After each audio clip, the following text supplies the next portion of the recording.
Hey, welcome back to Evil's Comics. I'm Evil Mike. I got another review for you. This is Detective Comics 1044. Um, this is directly tied into the Fear State story that is ongoing, but this kind of takes a different path because the last issue we had Batman was trying to track down Mayor Naeko, or I'm not sure if that's how you pronounce it, but they were down in the sewers, and there was an explosion that went off. The last thing we saw of the mayor, he was getting close to a cluster of eggs from Vile. Batman, with the explosion that happened and the collapse and everything in the sewers, Batman got separated, and that's where we last left off in the previous issues of Detective Comics. This one also has a side story called Foundations, and we'll get to that in the end. Let's get into the who's, why's, what's, where's, that good stuff. We got and I know I'm going to butcher these, but it's written by Mariko Tomaki, and then it's art by Dan Mora, then it's colors by Jordie, Bellaire, and then letters is Aditya, Bidikar. I know I mispronounced those. I apologize, no disrespect, but let's get straight into the story. So we got our detective, our sleuth slayer, Debbie, and they just have this one panel kind of page. It's she is a news reporter, and she is interviewing someone about the water in Gotham, and the water plays a whole theme during this comic. We already know that somehow the water is usually a target for most villains, but we do know that Scarecrow has tainted the water to some degree. But the water in this specific issue kind of takes precedent near the middle and end. But and there's a little interview, and it's basically saying that it's between some guy, and he's saying that I heard it was like Penguin that helped him contaminate the water or something like that. And they move on with the rest of the issue. They show in Gotham morgue that a random somebody has been brought into the morgue, and at the bottom of the the morgue hauler, or whatever you call it, they basically, on the bottom of it, on the wheels, there are some vile eggs that are attached to it, and we do see that the morgue worker who's moving in the trolley, I don't know what they're called, gurneys, or but we do see that he thinks it's like somebody was already trying to do an autopsy on the body he was moving or something like that, and he kind of like doesn't even think twice about it. And then they jump over to the real meat in this comic, where it really gets good. I mean, the art, it is amazing. But we catch up with Batman, and they kind of flip back and forth with Mayor Naeko, and it kind of rewinds a little bit with Mayor Naeko, because he does come across the egg clusters, but nothing is really moving or doing anything at the moment. We catch up with Batman, and he is in tune with Oracle, and basically he starts losing connection in these sewers, and he continues further trying to find out where the mayor is. Eventually they do come to a, because he is using some kind of GPS location or something like that to track the mayor. But they do come across like a wall where the mayor's on one side and Batman's on the other. And, Batman kind of like gets stuck because he doesn't want to use a whole lot of explosions to get to the wall, because stuff can collapse on both sides. But they kind of jump over at this point, and Batgirl, the Oracle, is checking on something else presently that was going on in the last issue. But we saw that the reason that Mayor fled the mayor's office is because the office was attacked by like this rebel force, and he was led by King Nero, the 29th, I think he was calling himself.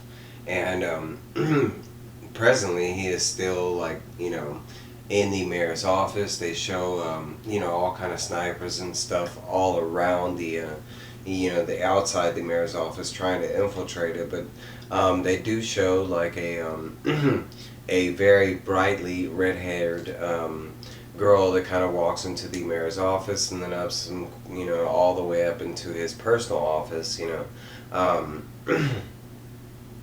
and the King Nero, he kind of greets her, and he's like, "What are you doing?" And she's like, "Oh, I'm sorry." And he's like, "Well, no, what are you doing here?" And she's like, "Oh, I'm lost." And at this point, it just looks like a regular redheaded girl. She's not wearing a costume or anything like that. She is in a trench coat, and she is wearing all black, but basically he starts getting mad at her because she pretends like she doesn't know where she is, and he's like, "Oh, you regret this," and basically she's like, "No, you will," and she quickly throws on her Batwoman mask and switches off, and all of a sudden she's clad in her Batwoman outfit, and she just starts whooping everybody's ass, including King Nero, stating the next time he tries to take over the office, maybe he should just run for office, kind of thing.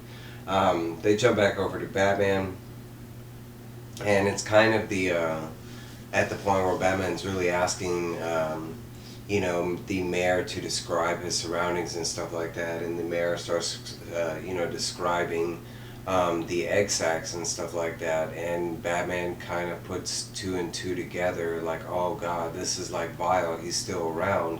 And these are his little like vile creatures that they get infected with Batman, already have been infected. At this point, he kind of starts talking to, because they can communicate through the wall, which they haven't. But Batman kind of communicates like, "Hey bro, I know you got this hatred towards me. I kind of get it and I kind of don't.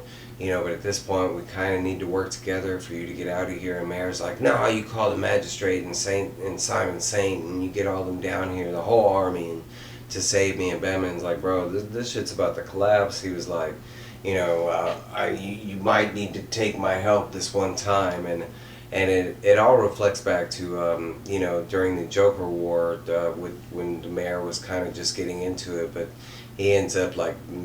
It's kind of this weird scene where one of the mayor's friends ends up getting, or like co-workers end up getting burning alive instead of the mayor, and it's kind of the cause of Batman and the Joker, So that's kind of his whole hatred on the masks and Batman in general. As soon as they kind of are having this conversation, I guess it is loud enough to wake some of the eggs, because the mayor starts painting over and starts noticing that one of the eggs does hatch, and the insect-looking vile creature starts crawling to him and literally hops on his hand and crawls under his skin. And the mayor starts freaking out. Batman, like, bro, listen, stop freaking out, grab a rock, and basically stating that he needs to kill the bug before it gets to his brain, kind of thing. And the mayor does. He literally like slams a rock down on his arm, damaging himself. But in doing so, all the commotion and screaming, he ends up waking up, hundreds of these bugs, and instantly they start crawling on him and stuff. They never show like any of them crawl back under his skin. They're kind of just on his body. And at this moment, they show Batman do this kind of crazy stuff where he throws an explosive, grapples, ends up exploding the wall, grappling through, and kind of, he shoots as he kind of grapples through the new hole that he creates in the split second of timing. He kind of comes up with this other thing that he knows exactly how much electricity can be lethal to a human. And he knows how much he kind of figures to kill all the bugs, so he shoots a kind of taser electrified bolt at the mayor, and it does end up killing all the little creatures that are around the mayor at that moment. But it looks like it electrifies the mayor, a little more than Batman meant. He kind of uses a very, very strong charge, and it was all like quick second thinking to do this, and he kind of overjuiced it a little bit. As Batman lands to check on the mayor, he's checking his pulse. He's basically sticking in with CPR and trying to get him breathing again. And the issue basically, that scene basically leaves off with Batman, pounding on the mayor's chest, trying to bring him back to life, and that's where that part of the story leaves off. They do jump over to a scene where a citizen in Gotham is near that areas under the sewers, and after that cave-in, all of a sudden all the sewers start overflowing with sewer water that's coming out, and we do see that those that there's a whole bunch of vile creatures that are in the water that's flowing out now up on the street level. We get to the side story, which is Foundations Part 1, and let me give you the who's what's. It is Stephanie Phillips who does the script, colors by Trish Mulville, art is David Lapham, and letters is Rob Lay. And basically the side story is the mayor. It's kind of like an in-between piece, but it does take place after where we are currently in Harley.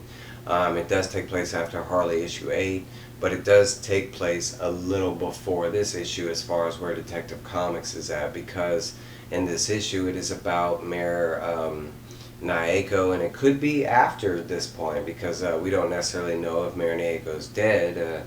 He could just be, Batman might be able to resuscitate him type thing. The issue does kind of feel like they might kill him off, and it might be like a guilt trip type thing coming for Batman, like he failed, but or they might not, I don't know.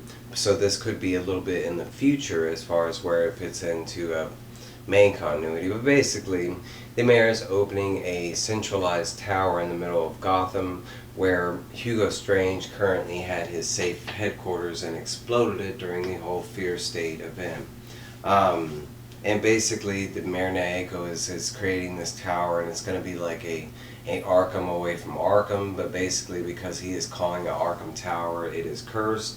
They kind of jump back and forth through different, like they show like this one kind of ghost scene. It looks like on the construction site where it was being built. They show like bits and pieces of like the legend of Arkham himself, like when he killed the designer of Arkham Asylum, and then eventually he kind of went crazy.